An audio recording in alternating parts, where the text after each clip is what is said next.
하나님의 말씀은 히브리서 10장 38절에서 39절 말씀까지 제가 봉독해 드리겠습니다. 나의 의인은 믿음으로 말미암아 살리라. 또한 뒤로 물러가면 내 마음이 그를 기뻐하지 아니하리라 하셨느니라.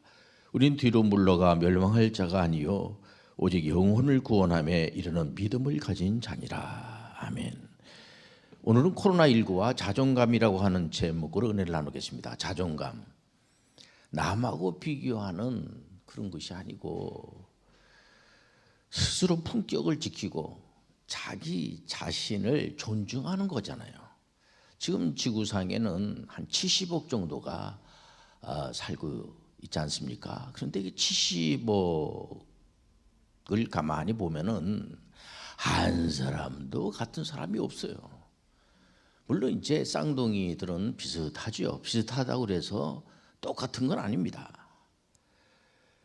모두가 개성이 있기 때문에 어떻게 보면은 비교 자체가 될 수가 없어요. 물론 비교할 수가 있죠. 그러나 이 사람을 놓고 이렇게 뭘 이렇게 비교한다는 것 자체가 의미가 없다는 겁니다. 그래서 내가 나된 것은 하나님의 은혜라는 거죠. 창세기를 보면 1장에서 11장까지를 우리가 원목 역사라고 그러잖아요. 12장에서 마지막 50장까지 족장들의 얘기입니다. 그러니까 12장에 등장하는 믿음의 조상 아브라함. 이 아브라함이 본토 아비집을 떠나라. 우리 하나님께서 아브라함에게 주신 소명은 본토 아비집을 떠나서 가나안 땅을 가라는 거예요. 가나안 땅. 그래서 75살에 화란을 떠나는데 그 당시에 그 메소포타미아는 굉장히 문명이 발달된 곳입니다. 그리고 가나안 땅은 그렇지 못해요. 어쨌든 간에 이 가나안 땅이 한 1800km 정도가 되는데 서울에서 부산까지가 444.3km 아닙니까? 그러니까는 굉장히 먼 거리입니다. 4000년 전에 어느 나라들을 건너간다는 것은 이거는 낮은 자존감을 갖고는 두려워서 한 발자국도 갈 수가 없는 겁니다. 그런데 아브라함은 갈 바를 알지 못하지만 믿음으로 당당하게 가나안 땅으로 갑니다. 여기서 우리 깊이 생각해야지 돼요. 인간적으로 아브라함은 그렇게 대담하지 않습니다. 이 아브라함이 이제 뭐 막 그 몽골권 문제가 이제 발생이 돼가지고 가다 보니까 그쪽에서 애굽을 가게 돼요. 애굽에는 애굽의 왕 바로 왕이 있습니다. 그러다 보니까 그 부인을 이제 자기 여동생이라고 속이면서까지 이런 걸 보면은 이 아브라함 자신의 마음이 좀 소심한 것 같은 생각이 들어요. 그런데 이 하나님을 향한 신앙심과 하나님의 은총이 아브라함을 믿음의 조상으로까지 만들게 되는 겁니다.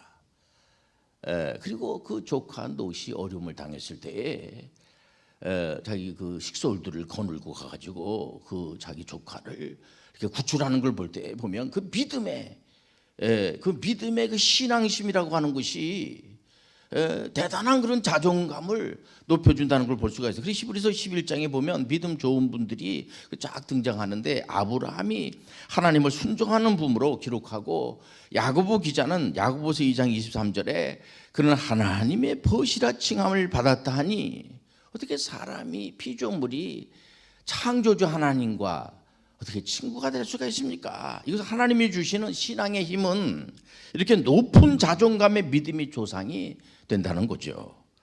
구약의 대표 선지자 하면 우리가 모세라고 합니다. 근데 이 모세가 여러분들 잘 알다시피 40년 동안 바로의 궁전에서 온갖 공부를 하고 왕제의 위치에 있다가 자기 자신이 히브리인이라고 하는 사실을 알고는 그 당시에 애굽에 그 이스라엘 백성들을 그 바로 왕이 가만히 보니까 이 숫자가 많이 늘어나는 거. 요셉 그 국무총리 총리 대신에는 요셉이 이제 죽은 지가 꽤 오래되다 보니까 사람들이 잊어버리게 되고 이러면서 이스라엘 사람들이 많아지니까 그 이 바로 왕이 이 사람들을 자기들의 그 일꾼으로 총으로 썼으면 좋겠거든요. 이 사람들이. 그래갖고 온갖 그냥 이 어려움을 당하고 하는 걸 보고 모세가 자기가 히브리인이라는 사실을 알고는 그때의 애굽의 일을 부리는 그 애굽의 군사를 죽이잖아요. 죽이고 나서 그 발각이 돼서 이제 비대한 광야로 모세가 도망해 버리고 마는 겁니다. 이제 거기서 40년이 지나서 80살이 됐어요. 80살이 되니까 이제 뭐 다 이제 끝난 거죠. 그런데 그때 하나님이 호렙산에서 나타나셔가지고 모세야 하면서 네가 너희 백성들 이스라엘 백성들을 애굽에서 종살이하는 이스라엘 백성들을 네가 좀 구출하라. 그때의 모세가 저는 못합니다. 저는 이제 나이도 많고 말을 못합니다. 제가 그러니까 우리 하나님께서 너무 말 연습해가지고 너희 백성들을 네가 구출해야 되지 않느냐 말이야.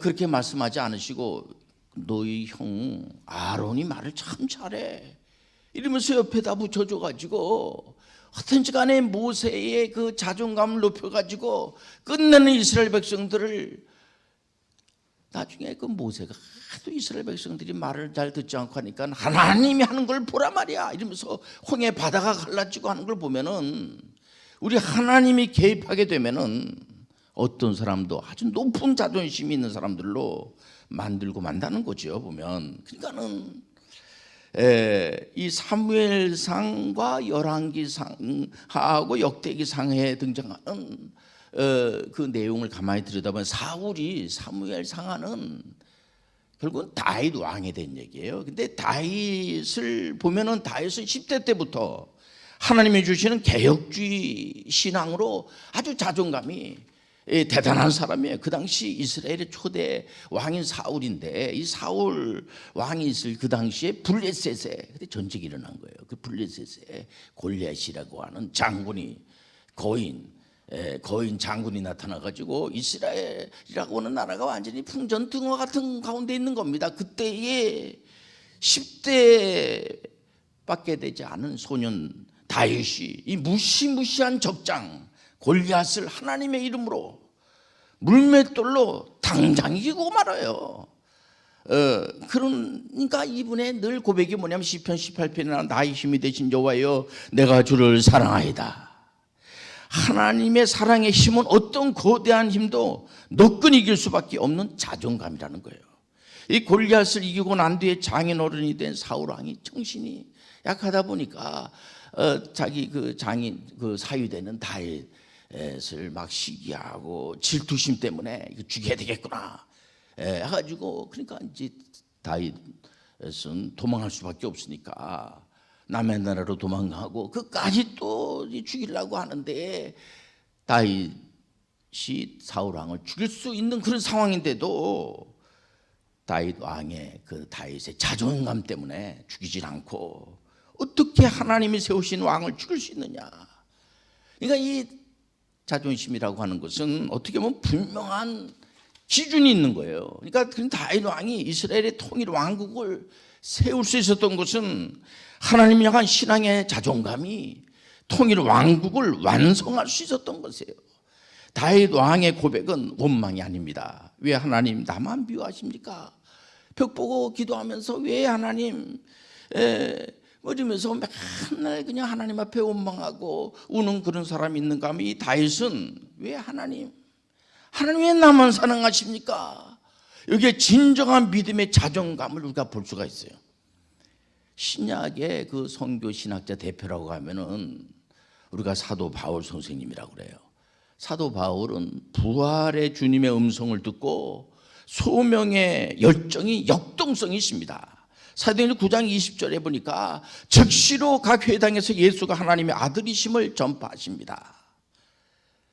아주 그냥 빠른 거예요. 그러니까 이분이 예수 그리스도가 인류를 구원할 메시아라는 확증을 가졌으니 이 성경적 역사는 진실인데 실제입니다. 거짓이 없기 때문에 많은 사람들을 옳은 대로 인도하는 거죠.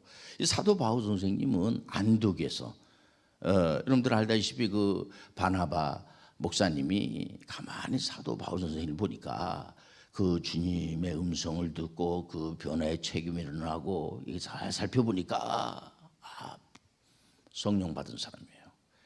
그래서 다소에 가 있는데 가가지고 이 바울을 데리고 와가지고 안디옥 교회에서 같이 바울하고 바나바하고 같이 교육을 교인들을 교육을 시키고 성령께서 안디옥에서 세계 최초로 바나바하고 사도 바울을 선교사로 임명을 해가지고 1차, 2차, 3차, 4차 선교 여행을 하면서 하나님 주신 소명의 자존심이 대단한 겁니다. 하나님 주신 복음 전할 부탁을 받았으니 사도행전 21장 13절입니까? 나는 주 예수의 이름을 위하여 결박당할 뿐 아니라 죽을 것도 각오하였노라.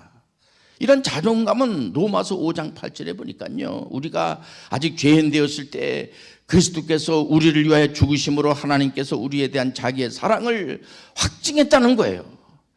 이 로마서 읽다 보면 교리서죠. 그런데 뭐 은혜가 로마서 8장 그러므로 이제는 과거에는 죄와 사망의 법에서 살았던 사람, 이제는 생명의 성령의 법으로 우리 신분이 완전히 달라졌다는 겁니다. 그러니까 사도 바울은 이 가말리엘 문화에서 율법에 정통하고 많은 학식과 사내들인 공회원이 돼 이분이. 그러니까 이스라엘 사람들은 이 사내들인 공회의 공회원이 되는 게 이 사람들의 진짜 꿈입니다. 비전입니다. 근데 그런 자리에 있음에도 불구하고 복음의 진리 앞에서는 모든 것을 버릴 수 있었던 것은 복음의 참된 진리와 사랑보다는 모든 것들이 작다는 참된 자존감이 있다는 거예요.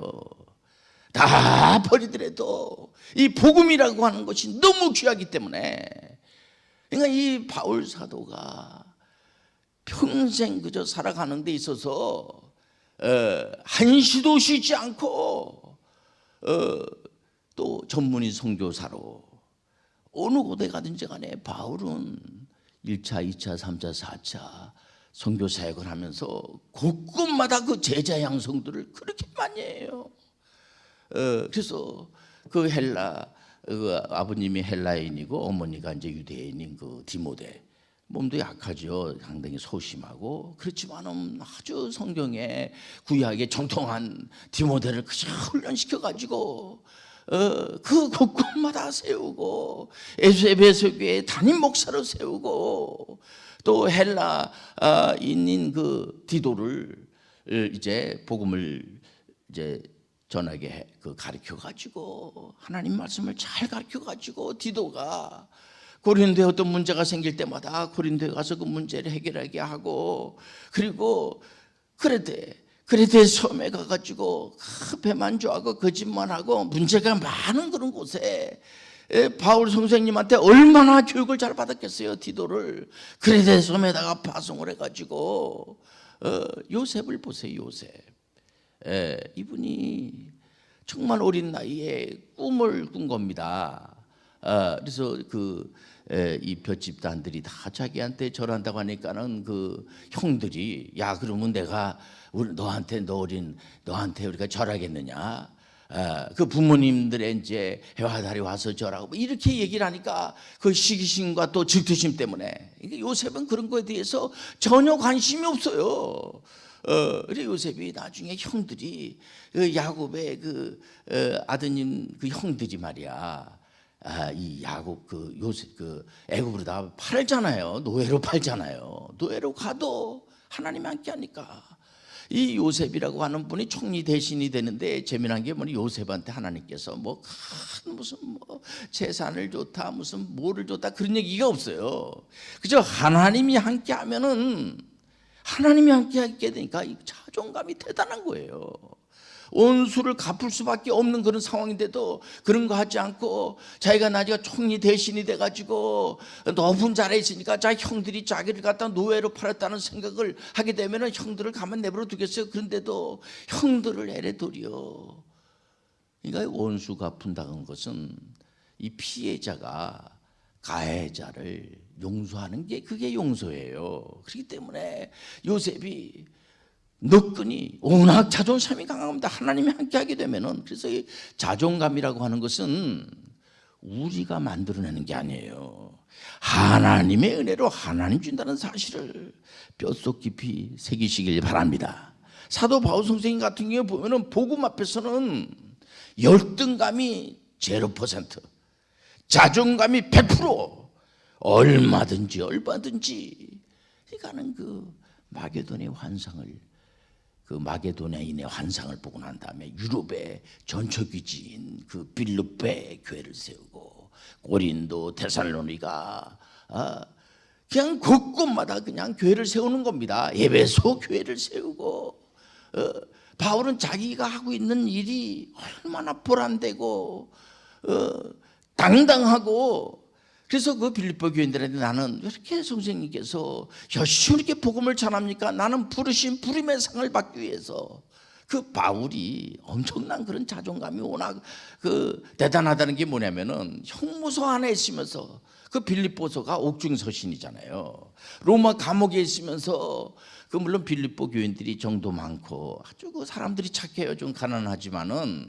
그렇기 때문에 자기 선생님이 형무소에 로마 감옥에 있다고 하니까는 이제 거기 이제 사람들이 이렇게 연보를 걷어서 갖다 주기도 하고, 또 먹을 거 이런 거 다 입을 것도 이렇게 가서 옥바라지를 하고 이렇게 하는데, 바울이 그러잖아요. 나는 가난하든 부한되든 다 나는 그런데 다 처할 수가 있고, 그런 거 다 나는 이 안에 주님 안에서 나는 항상 기뻐하고 감사가 넘치고, 바울 사도가 예를 들어 형무소 안에서 감옥에 있는 사람들이 감옥 밭에 있는 사람들을 위로해 주고 있는 거예요. 보면은 이런 걸 보면은 이게 그런 힘이 어디서부터 왔는가? 모든 자존감은 하나님으로부터 오는 거예요. 여러분들, 예수님의 제자들도 다 예수님을 부인하고 도망하고, 예수님의 수제자 베드로도 사도 베드로도 도망했죠. 그렇지만 주님이 오셔가지고 당신 정말 나를 사랑하느냐 3번씩이나, 그러니까는 정말 주님이 아시지 않습니까? 그러면서 갑자기 이 베드로가 완전히 달라졌어요. 이런 걸 보면은 예수님께서 부활 승천하시면서 성령을 보내준 거예요. 성령께서 우리를 위로해 주시고, 잘 알지 못하는 부분도 알게 도와주시고, 곳곳마다 복음을 전해서 교회를 세우고. 그러니까 이 사도 베드로가 참 그 연세가 좀 드셨잖아요. 그러니까는 이 제자들을 다른 제자들한테 자꾸 위로해주고, 바울 사도가 바울 사도는 사실 이제 그 예수님의 제자가 아니지 않습니까? 근데 바울 사도를 이렇게 좀 귀하게 여기고, 그리고 또 그 야고보, 또 요한, 거기는 많은 제자들이 완전 한결같이 예수님의 제자들 중에서 한 사람도 뒤로 안 물러나는 사람이 없어요. 우리 예수님께서 예언한 대로 사도 요한만 순교를 하지 않고 나머지 이런 제자들이 전부 다 순교를 하면서 곳곳마다 이름을 남기고 예수의 복음을 전하고, 이런 걸 볼 때에 정말 우리 하나님은 하나님의 제자들을 그저 왜 나만 미워합니까?